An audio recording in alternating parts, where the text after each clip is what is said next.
Hey guys, what's up? TBL here, bringing you our Day 2 E3 recap video. This is all about Nintendo, all about the things that went on June 10th. It's gonna be a day that goes down in history. And today we've got something special for you. I've got a second commentator here. I've got a special guest. You guys have heard him before. He's a good friend of mine. Why don't you go ahead and introduce yourself? Hey, my name's Nate. I was the Nartist. Now I'm just Nate. I'm on YouTube now. I don't know if you can just give up that whole being the Nartist thing. It's kind of a part of who you are. I guess so. But we are going to be discussing the crazy shenanigans and absolute tomfoolery that was going on during the Nintendo Digital event, the 5-hour Nintendo Treehouse stream, and oh man, the Super Smash Bros. Invitational tournament at the end of it. It was all freaking excellent, man. It was really good. I'm pretty... I took off all week from work for this. Yeah, same here. I didn't go to work this week specifically for June 10th and the Smash Brothers stuff. But as you can see, we are going to be playing a little bit of Mario Kart 8 just to give you guys something to look at. I think you've got a room up, right? Yes, I do. Awesome. Let me join in on that and start a race and see if we can focus on racing and talking about Nintendo. I don't know. It might be pretty tough.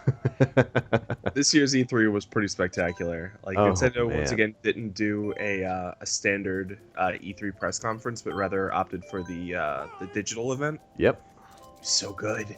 And you know what? I don't think anybody can criticize the whole Nintendo digital event thing anymore. It's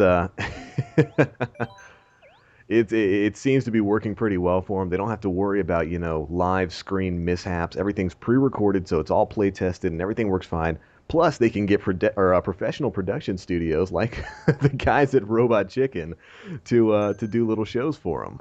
That was rather unexpected. Robot Chicken's their cartoons are a little cruder than I would imagine Nintendo going for. So yeah, it's a little. It was definitely pretty toned for their Nintendo Direct, or rather the Nintendo Digital event. Excuse me, it's not a Direct.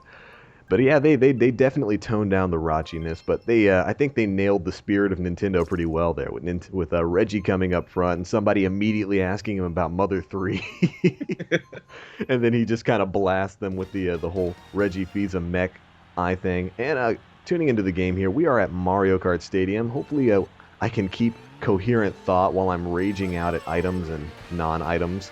It's going to be really hard. Yeah. But getting back to Reggie Fils-Aimé, he and Iwata opened things in a big way with the Iwata versus Reggie fights. That was glorious. I don't know anybody who saw that and didn't immediately think this is the greatest thing that could ever have happened ever. It was the greatest thing, and it was also the greatest segue into them releasing the Mii's as playable characters in the upcoming Smash Bros. For Wii U and 3DS. That's right. It was pretty much the introduction video to show off that you can play as not only Reggie and Iwata, but as your own personally created Mii. So, all those people who want Goku in the game, well, use a Goku Mii. And not just that, there's going to be 3 different builds. And from what I understand, there's also going to be customizable movesets options for them. Yeah. Or movesets and clothing options. So, say you want to give your Mii a hat to, really stand apart from the others, you can do that too. It looks like it's not going to be available for Glory Mode online, though. It's not going to be, as per what they said, it's not going to be available for Glory Mode with randoms, with strangers. You can play with your Mii's with personal friends, so people you have added on the Nintendo Wii. Thanks for the boost, by the way. Felt like I was stealing the lead for too long. Oh, well, thanks. But yeah, they come in 3 separate varieties. The first one being Fighter, which is hand-to-hand combat. Think your Fox / Captain Falcon sort of class. After that is Sword Fighter, which is a little bit like kind of a mix of Marth-like speed and aerial attacks, and Link Straight, which is, I don't know, it looks kind of exciting. Scary? Yeah. And then the final class, which is I think the most interesting one, is a projectiles-only class. I don't even remember what they called it, but that would look pretty cool. Your Mii comes equipped with an arm cannon and a battle suit. It's kind of like a mixture of Samus and MegaMan. Yeah. And I don't know. Did you see the final smash for that Mii? It looked incredible. It's like 3 Zero lasers being fired from orbiters around their laser gun. Yeah, that's what it looked like. It looked like orbiters from Kid Icarus. And oh man, of the three Mii classes, I'd have to say that one looked the absolute craziest. And I really don't know what more to say about that. People were complaining that Mii's might be a possibility in the game, and of course they were rumored to be a possibility in this game for quite some time. And, it's kind of hard to imagine them not putting Mii's in, to be fairly honest. And the thing was, people couldn't figure out, they couldn't imagine what kind of playstyle would a Mii have. And I gotta say, they really knocked it out of the park with this. They look like really fun characters. That was a really creative solution to what could have been Mii's not being in the game. Yeah, absolutely. Plus, any excuse I have to play as Reggie and beat up Iwata and usurp his throne as the president of Nintendo, I'll take that. I'll absolutely take that. Absolutely. The only way it could have been better is if there was a Fizamech Mii character class. Somebody out there, make a Fizamech Mii. And I guess that would be the gunner, wouldn't it? Yeah, send it to me. I will definitely play as it. But anyway, moving on from the Mii's, immediately after that, we got a confirmation and a bit of a screen time for NFC figure support. Ooh, the Amoeba, or what are they called? Yeah, it's now got the tentative title of being Amiibo, I believe it is. Amiibo. I don't know if I want to put an amoeba on my Wii U, single-cell organism. But yeah, it's going to be Amiibo. It's going to work very similar to the Skylanders franchise, for which it is taking inspiration. And the way it kind of sort of works is you just kind of plug the thing in. Well, not even plug it in. You just kind of set it on top of your Wiimote or your Wii gamepad, and there you go. Yeah. And Iwata said that it will work in harmony with the Disney Infinity and Skylanders toys, so you can use them on your Wii U gamepad as well. Yep. Coming up, and there will also be a dock that you can set your figurines on for the 3DS, which is cool. That was a surprise for me. I wasn't expecting them to add support for the 3DS in there, but yeah, you have a little dock and you can just set it, sort of like the old IR readers. You can just set it right in front of the 3DS and it'll directly connect. And so some of the things they talked about with the NSC figurine fighters or whatnot, is that they're going to act as NPC characters. If you've ever played like a hardcore fighting game like Super Street Fighter, or better yet, the Marvel vs. Capcom series, they're going to work sort of akin to the support characters in those games. Where, you know, you start off a combo, then you call in a support character to do an additional attack and whatnot. Which I thought was really interesting. Yeah, sort of like a personal assist trophy that you get to call in. Which I'm not sure whether or not I'm happy about just yet, but once I see it in action a bit more, I think I'll be able to warm up to it. Yeah, we'll definitely have to see how it works first off. But because they're going to be the characters that you can call in, they're going to be able to level up and from what Iwata says, or Sakurai, I'm sorry, learn from different characters. So depending on how you play, the support character will perform differently. Yeah, they talked about an active learning system that it will learn and adapt to player play styles, which I think is really interesting. It's something we all suspected was in Brawl. If you ever spend any amount of time on some of the hardcore Brawl boards, you'll see a lot of evidence for that the NPCs in Brawl actually learn ATs and whatnot from human players. And it looks like they're taking that to the next level. They said a max level NFC figure fighter, what's the max level, 50? Yeah, I think so. They said a max level fighter is going to be significantly more difficult than a level 9 CPU. Yeah, that's scary. I'm interested in seeing how exactly that's going to work out. But yeah, so that was definitely confirmed for Smash Brothers and Mario Kart 8 and a bunch of other future titles. So we're going to have to see where that goes. Maybe they'll talk a little bit more about that today. But moving on after that, finally, the internet did rejoice. Kid Icarus's Palutena was confirmed. Yeah, definitely one that I did not call this one. In fact, I was one of the people that said that it wasn't going to happen. But very happy to see her in there. Yeah, and she definitely looks good. Like a really kind of... Nintendo's anime made sure of that. Yeah, I also love the fact that she's somewhat interested in Link. Yeah, but Oh man, she looks like such a varied character. There's so many different attacks and special moves that they showed off. I couldn't even pinpoint what her B specials looked like because everything looked like a special move that she pulled off there. Pretty much. They also teased a little bit of Dark Pit at the end, so we don't know if maybe he's a new character or possibly just like a costume unlock. Or an assist trophy or whatnot. Hopefully we'll get some more information on that as the days go on. But hey, yes. Oh my god. Oh, and barrels and more barrels. Barrels and more barrels. But so yeah, definitely Palutena got revealed. That was that about wrapped up the information for Super Smash Bros. During the actual digital event itself. We got one more bit on the release date for Smash Bros. On the 3DS has been pushed back to October 3rd, which put put a lot of frowny faces on people all over the place. But honestly, there was so much good news. I'm not even mad. Oh, you're gonna go that way. I'm gonna try it too. Oh, I made it. Nice. Wait, how did you still land in front of me? You went off the cliff. Did I? Oh, well, on my screen you went off the cliff. I guess you didn't. That's bizarre. Thanks, Mario Kart. Yeah, I did not go off the cliff. Anyway, we did actually get another character that wasn't part of the digital events, which I'm still kind of upset about, but I won't bore you guys with the details. Pac-Man is going to be in Super Smash Bros. For Wii U and 3DS.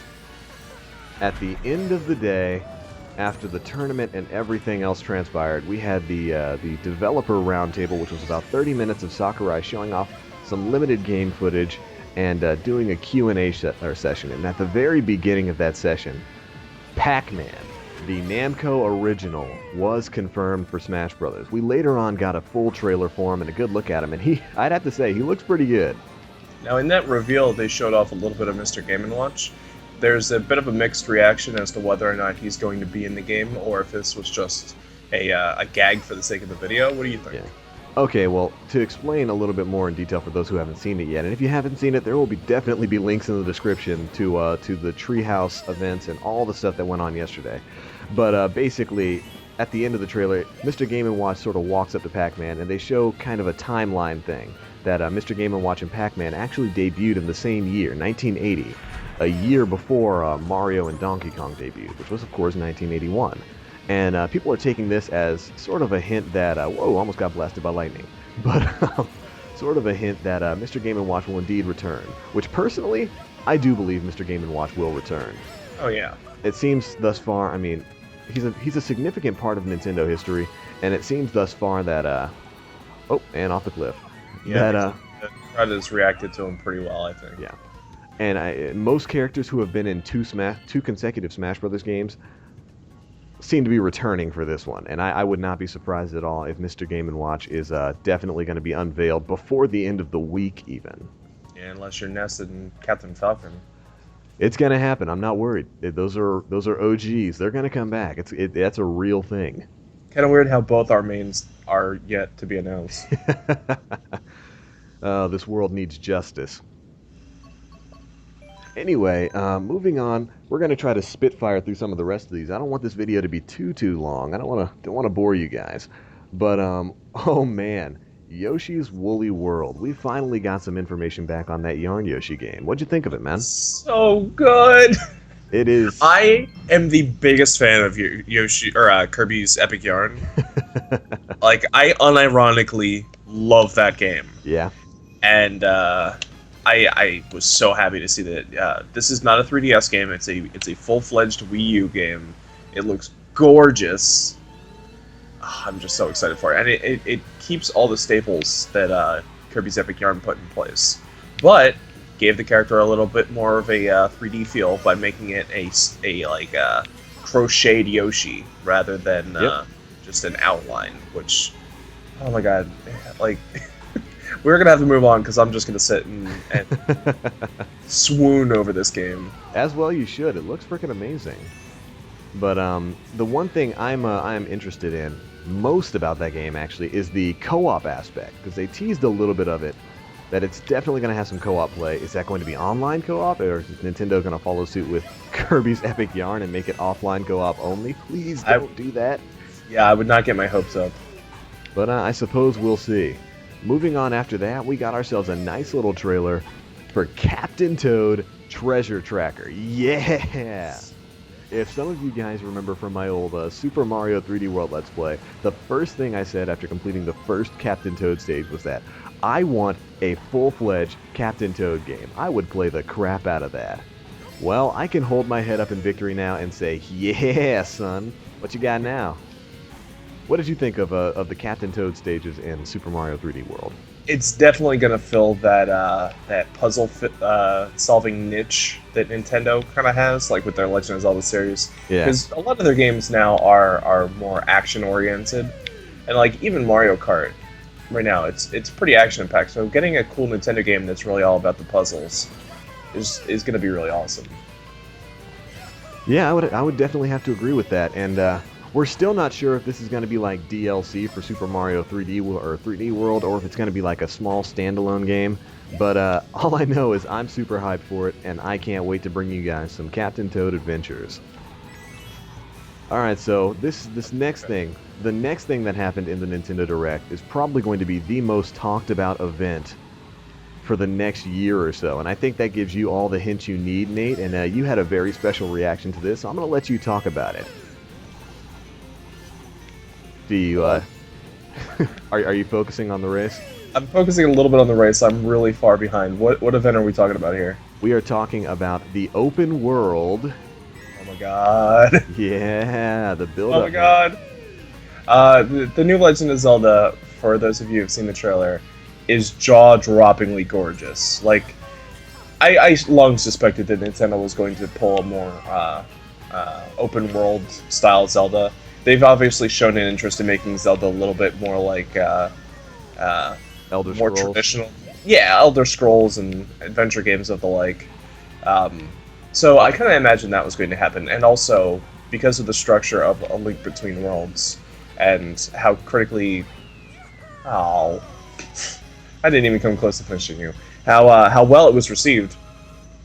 I knew that they were going to pull something kind of like that, but to see it. To actually see it with my eyes, I shed tears.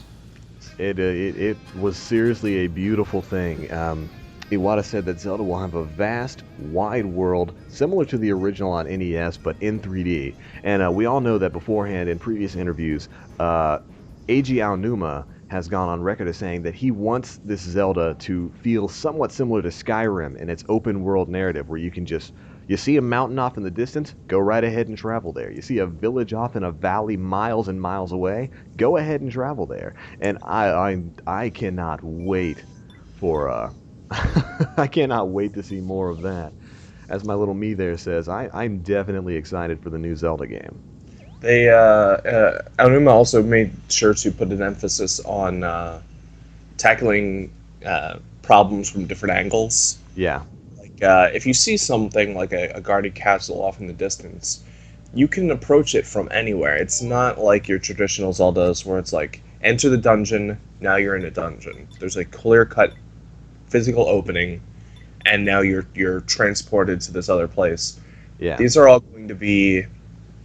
I guess a good example would be kind of like Skyward Sword, where the environment is just as much a puzzle as the physical dungeon.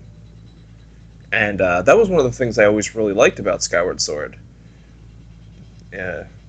You know, in addition to that, it seems to also be taking a lot of inspiration, or rather a lot of the direction that they took with A Link Between Worlds, where I think he went on record as saying the dungeon structure and your objectives, you can pursue them in whatever order you please.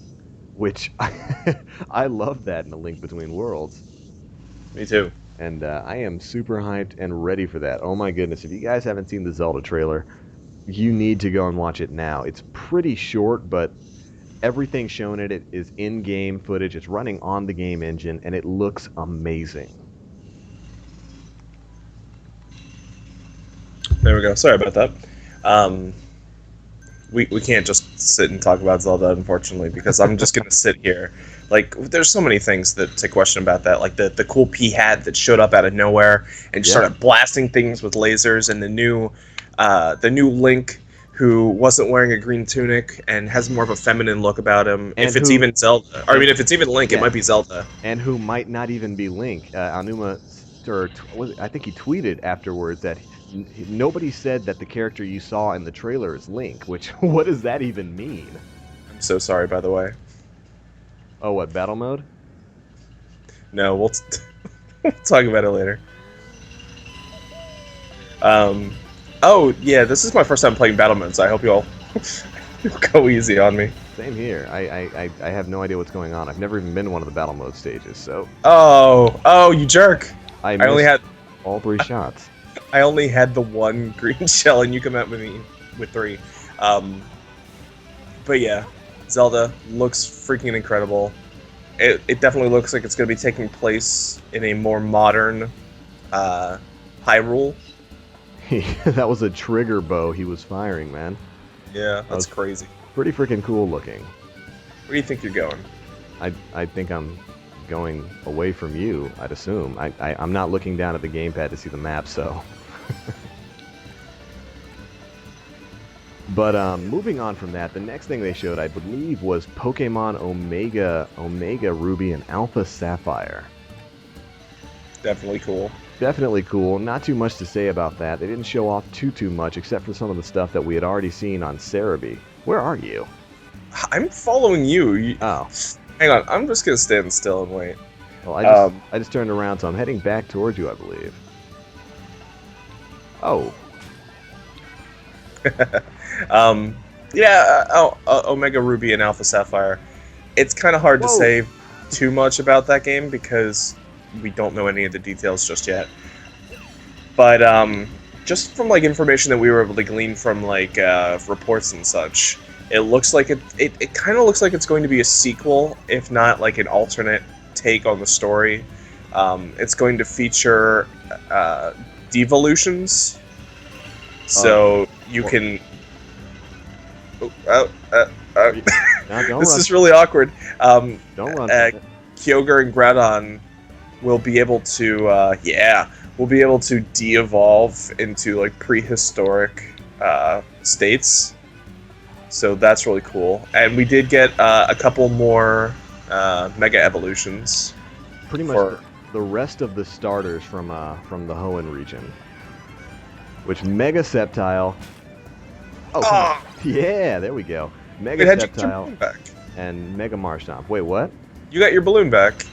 I never got hit. Oh, for me, you got hit a couple times. Thanks, Mario Kart lag. Yeah. Yeah, so we got Mega Modes for the starters and a Mega Deontay. We don't know when we're going to be seeing that. Hopefully sometime soon. It's probably going to be like a movie event or something. Oh, you lucked out, man. But moving on from that, the next thing up was Bayonetta 2. Which Hideki Kamiya is so angry about. He's angry about the box art for it. There's a whole story. There's a whole story for that. But we're gonna let that go. I think Bayonetta 2. It was a game I was sort of lukewarm about. I was planning maybe on getting it, but after seeing the trailer and seeing that you're gonna be getting the first Bayonetta game as part of a bundle with it, yeah, I'm absolutely ready for that. That will be. Believe this. What, Bayonetta? Yeah, I know. Like I'm just reading over the tweet and that Hideki Kamiya sent out shortly after the reveal of the box art, and he's extremely upset that they changed the box art. I can't say I blame the guy. Like if I had designed a box art like that and somebody changed it on me, like behind my back, I'd be upset too. Yeah. But seeing as this is a Nintendo game, I didn't expect that kind of language. He was a little bit salty about that, we'll say. But so Bayonetta 2 will be coming to Wii U in October 2014. Next up was Hyrule Warriors, which after watching a little bit of, you kind of changed your opinion on, right? Yeah, like I was always like skeptical about Hyrule Warriors. Like I'm sure it's going to be fun. I have no doubt whatsoever it's going to be fun. But I never really liked the Dynasty Warrior games. So or games of the like I played 99 Nights and things like that. And so I figured it was going to be like another, just mindless hack and slash. But I saw some footage of Princess Zelda running around and kicking so much ass. Like, she's using Triforce powers and arrows of light, and oh my god, it just looks so good. Whoa, nice shot. Thanks. Did I actually hit you? It did. But nice. The game is shown to have, you're able to play as a slew of Zelda characters, including Link, Princess Zelda, Impa, and surprise, surprise, Midna from Twilight Princess. In her imp form, of course, because that's the form that everybody loves, instead of the hot adult form. Yeah. I don't understand the internet sometimes, but alright. It looks like she's going to be riding something akin to Shadow, like a Shadow Beast of some kind, like Wolf Link. But it's not quite Wolf Link. It's not quite Wolf Link, but it's definitely a wolf. Yeah, that'd be a little weird. It's modeled after Link. But anyway, so that was it for Hyrule Warriors. Up next is a sequel to Kirby Canvas Curse, which was a game you were a fan of. Yeah. Yeah, I really like Canvas Curse. It's a cool. It's pretty much a puzzle game, but it progresses linearly like a side scroller. Yeah. I don't know. I have a hard time imagining why or how they're going to make the top screen matter. So that's going to be a challenge for Nintendo, making the top screen matter in that game, because everything takes place on the touchscreen. So it seems like that game would be a little better suited for a 3DS game, but I guess we're just gonna have to wait and see. Yeah, I'm not sure what exactly prompted them to make it for the... Whoa! That came out of nowhere. But I'm not exactly sure what prompted them to make it for the Wii U, but it's coming to the Wii U in 2015. Also, I wonder if this is going to be an entirely off-screen play game. Like, it plays exclusively on the gamepad. I don't know. That would be interesting to see. Maybe they'll talk about it sometime today during the Treehouse. I hope so. All right, so we're going to rapid fire through the next few of them. Up next was... We don't want to miss the Treehouse. We don't want to miss the next Treehouse that's going to be starting. So, up next was Xenoblade Chronicles X, which is an RPG from Monolith Soft.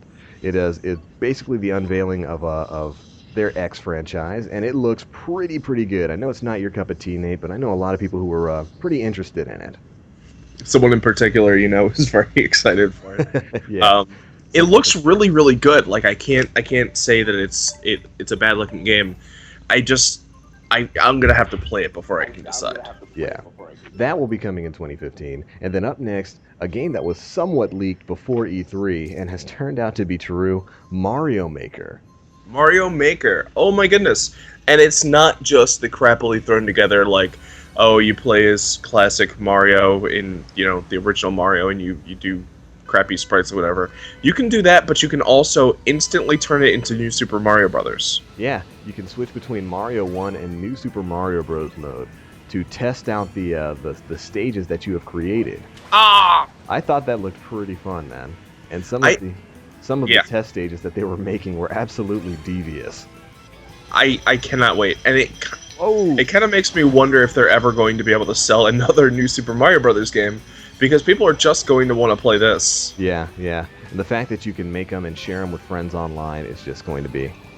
Why did I throw that forward? I should have thrown that backwards. Oh. You better watch out, because the shells are coming back. The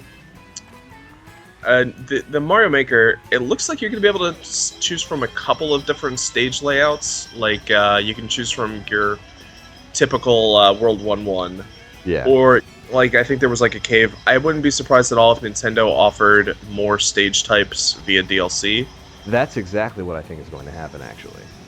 Especially if this game is going to be freemium, you know what I mean? Yeah. Where it's like free to play, but you can buy packs to give you different items and such. Different texture packs and whatnot. Yeah, or even just like access to different types of blocks and power-ups. That wasn't fair. Oh, I got you. That's you cool. did. But yeah, Mario Maker will be coming out in 2015. I'm super hyped for that. I'm going to make a ton of stages, put them up. Hopefully some of you guys will want to download them. Up next is a game, an indie game. Well, not really an indie game, but an unannounced game that's going to be for the Wii U that they spent a lot of time showing during the Treehouse. Splatoon. Oh my god. It is I think the world's first non-violent first-person shooter, or third-person shooter rather. I think it's also the game that got the most press time. Yeah. In the entirety of the Nintendo Digital event. It looks awesome. I've always said that I've wanted a really colorful, non-violent Nintendo-style third-person or first-person shooter. He's not kidding. He has always said this. And man, they just delivered right away. The characters are cute. That's great. It's Nintendo style. It's got a great attitude. Yep. It's got a really different and unique gimmick. Well, why don't you tell them what the gimmick is? Because basically, I'll just rant on. Basically, you are a squid child who can transform into a squid mode, and between a squid mode and like a kid mode. And your ammunition and your weapon of choice in this game is ink. Now, in order to win the game, you don't just have to get quote-unquote kills on other players. It's not really kills, but you have to sort of take the most ground by spraying your ink everywhere. It's super hard to explain. You would really have to watch the videos of it to get an idea for where it's going. It looks super fun, though. That said, you can knock out your opponents. Yeah. So it's not just completely devoid of your deathmatch style gameplay, but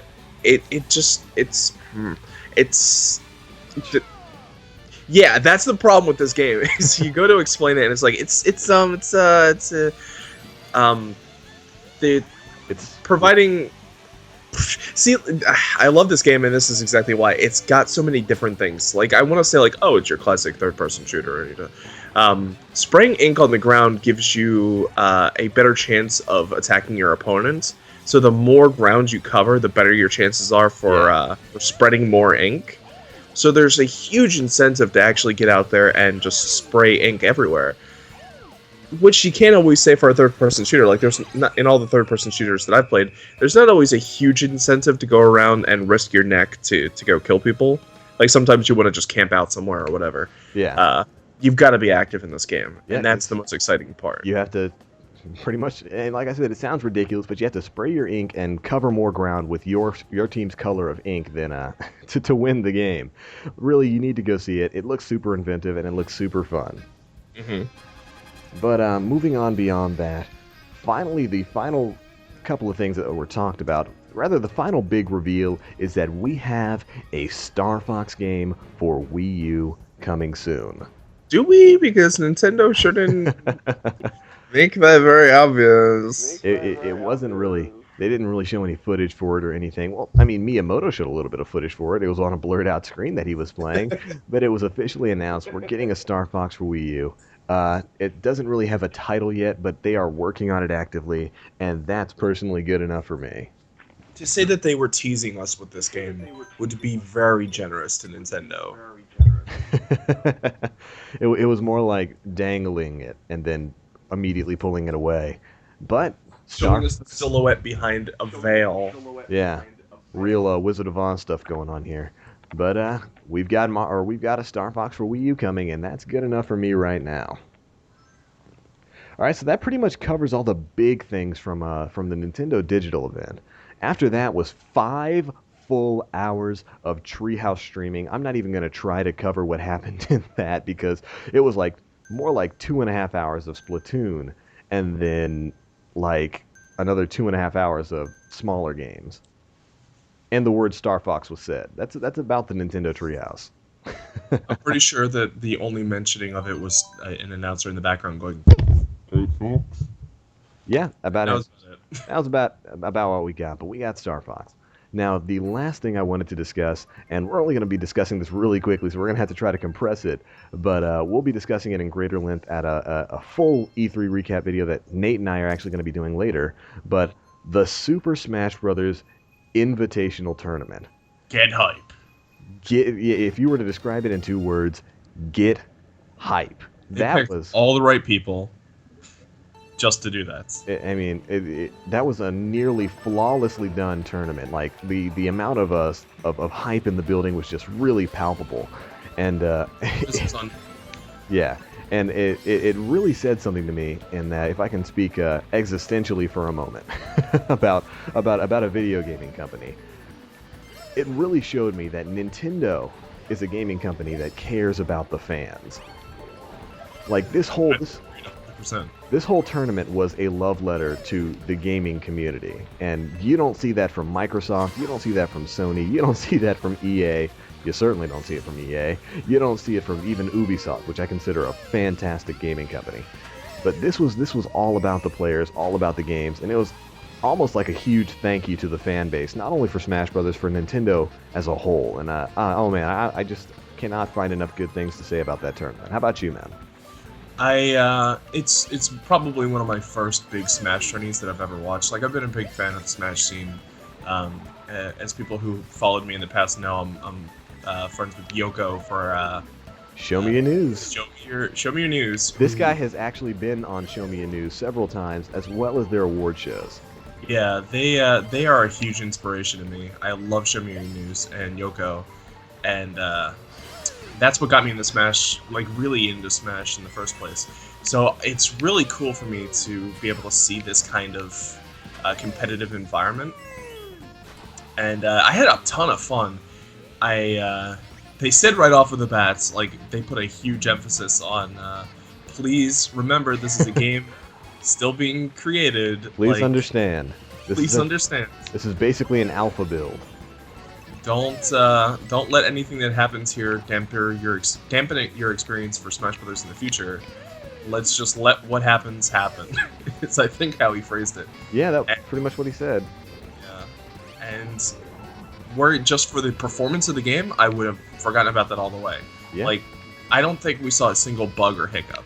Not at all. I don't think I noticed a single thing out of touch. And it's funny because Sakurai later stated during the developer roundtable that he was actually afraid that the game might crash. So he was really nervous about it. But everything went without a hitch. The game played beautifully, and oh man, those matches. Now I am, well, formally sort of a competitive smasher. I've been to a ton of tournaments, and so. You know, we in the tournament scene aren't really used to items on tournaments. I love playing items on with friends and such, but so I know a lot of the competitive smashers out there weren't really expecting an items tournament. But this thing was completely hype. Every time a Smash Ball appeared, the crowd erupted. The items felt completely balanced. It did. They felt pretty balanced. Like every Pokeball that dropped, and it dropped about 3 or 4 times over the course of the entire tournament, which was like 16 matches. But every Pokeball that dropped spawned Arceus, so I'm thinking that might have been like a set drop for Pokeballs. So you'd think, oh great, Arceus, the quote-unquote most powerful Pokemon, this is going to be a massive advantage to whoever called him in. It really wasn't. Like, I think maybe out of the 3 or 4 Arceus calls, he maybe got like 2 or 3 KOs. Yeah, it was really weird. No matter how powerful of an item anyone got, nobody seemed to really hold an advantage so long as everyone played really well. Yeah. Which is really how the items are supposed to work. Yeah. And, I mean, there were a couple of matches in there where there was some shenanigans going on. But, more so, this was just a super hype tournament, and I was super impressed by it. Like, oh man, the moment where Hugs, the MegaMan player, the moment where he got that final smash. The moment where he puts that smash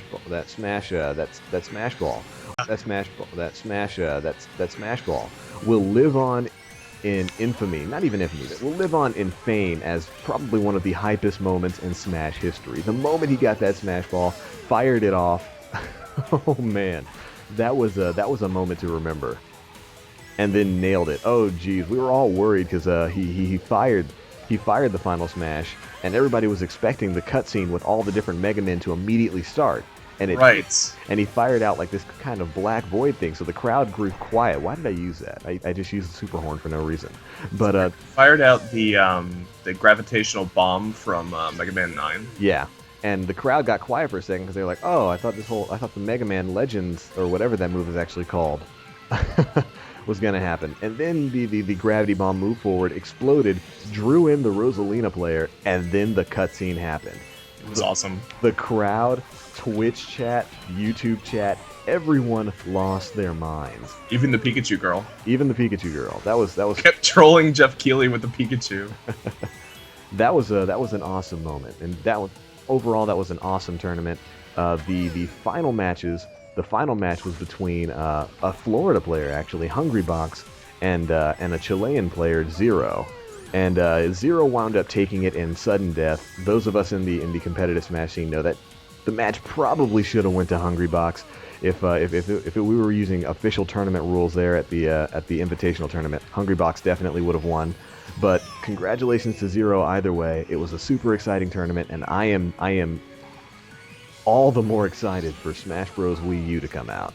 I know, it looks so good. Yeah. One last thing. Yep. Wii Fit trainer, Scumbag Tactics to win. Yeah.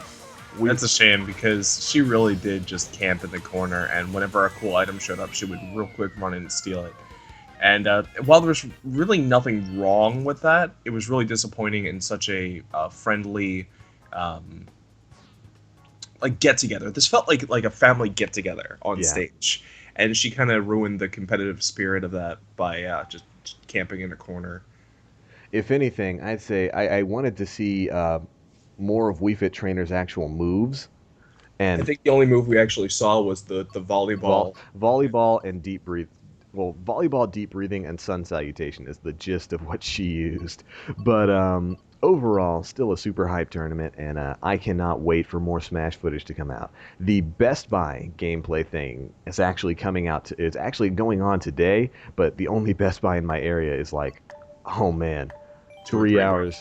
Or Like, for me, hours it's like away. 3 hours away. So sorry, Same. guys, no Smash footage for me unless we get a demo, which hopefully someday I'd love to play a Smash demo. But anyways, that was pretty much it for the Smash Brothers Invitational Tournament. Reggie himself came out to administer the trophies at the end of it, and then threw down the gauntlet against the second place player Hungrybox, who dared to challenge him in Smash. That was really, really cool. I think the whole audience wept when Reggie said, "Okay, I'm gonna be completely honest. I suck at Smash Bros." And there was a collective, "Oh no, not Reggie!" And then he was like, "But don't worry, because I'm gonna get good." And then they were like, "Yeah!" That was like my favorite part of the entire Smash tourney, I think. It was pretty impressive. A lot of bravado from Mr. Reggie Fils-Aimé, who on his own is a pretty intimidating guy.